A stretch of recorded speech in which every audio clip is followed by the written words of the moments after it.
Ça vous est sans doute déjà arrivé de vous souvenir subitement de bribes d'images de films qui ont marqué votre enfance. Une forme, des couleurs, un son, un petit rien qui suffit à faire renaître en vous à d'autres instants de nostalgie.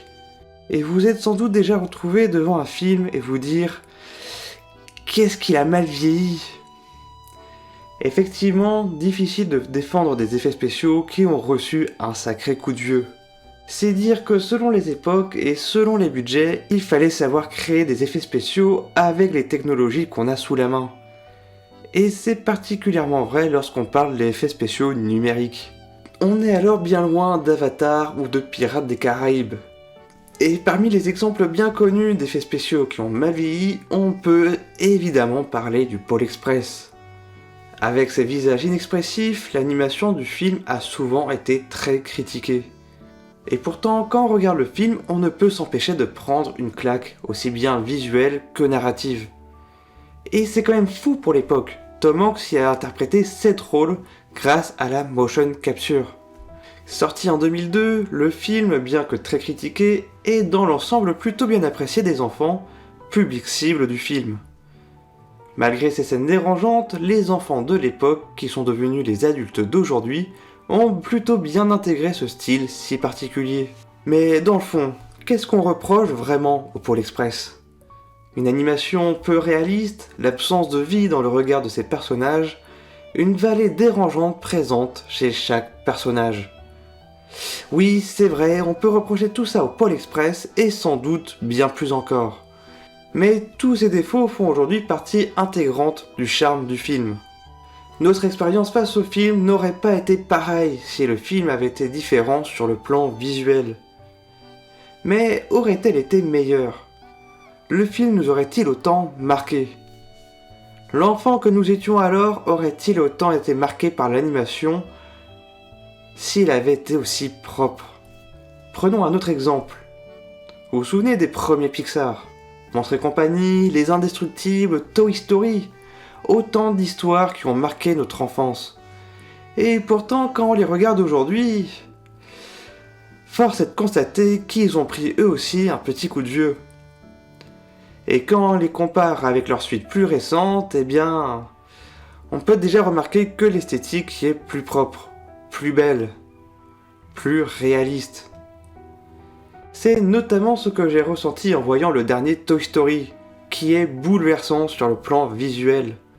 Mais dans d'autres cas, comme avec Monstres et compagnie, eh bien, j'ai comme eu la sensation que son préquel, Monster Academy, n'avait pas réussi à surpasser son prédécesseur, malgré des technologies plus récentes et une esthétique plus propre.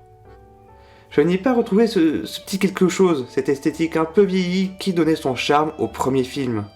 Même si avec ces deux films on ressent le poids du temps, je ne peux m'empêcher d'y voir une certaine esthétique qui m'a rendu nostalgique. Et tout ça forcément, ça fait poser beaucoup de questions. Un film doit-il être forcément beau pour être apprécié ?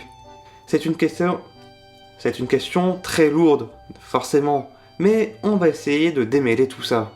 Se poser la question de la nécessité de la beauté dans l'art nous ramène à une autre question fondamentale. Chacun y a sa propre définition, et de nombreux artistes ont voulu nous faire réfléchir sur le sujet.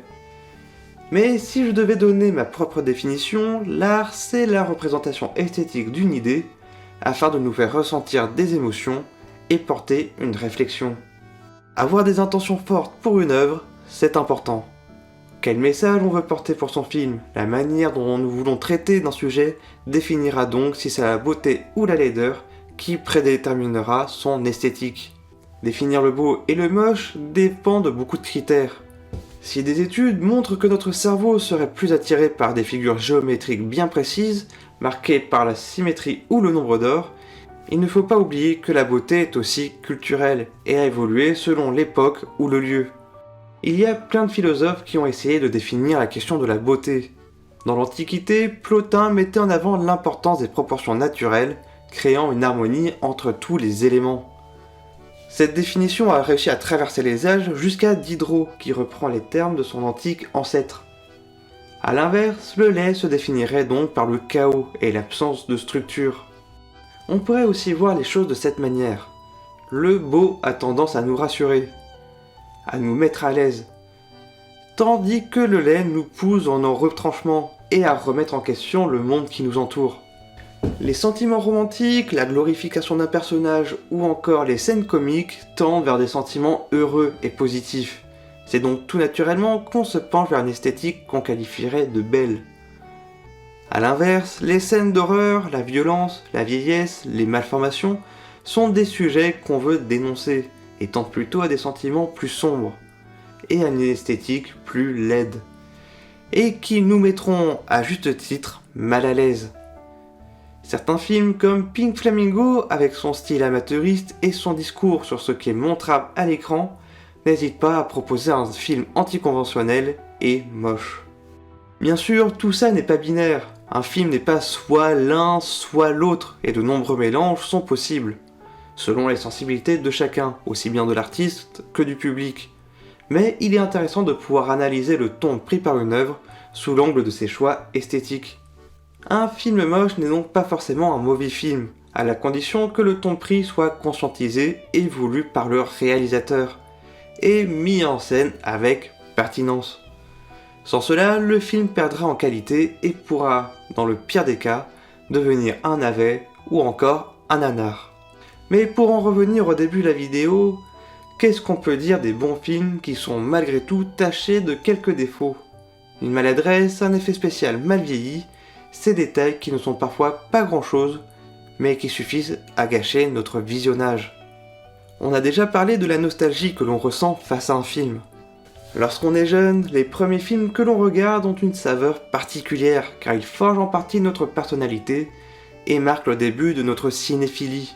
C'est pour ça que nos premiers films sont si importants à nos yeux. Et surtout, c'est cette même nostalgie qui nous empêche de voir les défauts tels qu'ils sont. Et ces petits défauts, bien que caractérisés comme tels, font partie intégrante de ces films. Et on ne peut plus désormais les détacher de l'œuvre. Et finalement, ces petits défauts sont-ils vraiment graves? Ils montrent l'imperfection des films auxquels ils font partie. Ils sont la trace involontaire des gens qui ont travaillé sur ce film. Un peu comme ces films en stop motion où l'on aperçoit le mouvement entre deux prises, et la marque des mains de chaque artisan qui ont imaginé ces personnages en pâte à modeler. Ces petits défauts deviennent donc la preuve que le film est avant tout humain. Ils deviennent la signature involontaire des artistes qui relient le public à eux.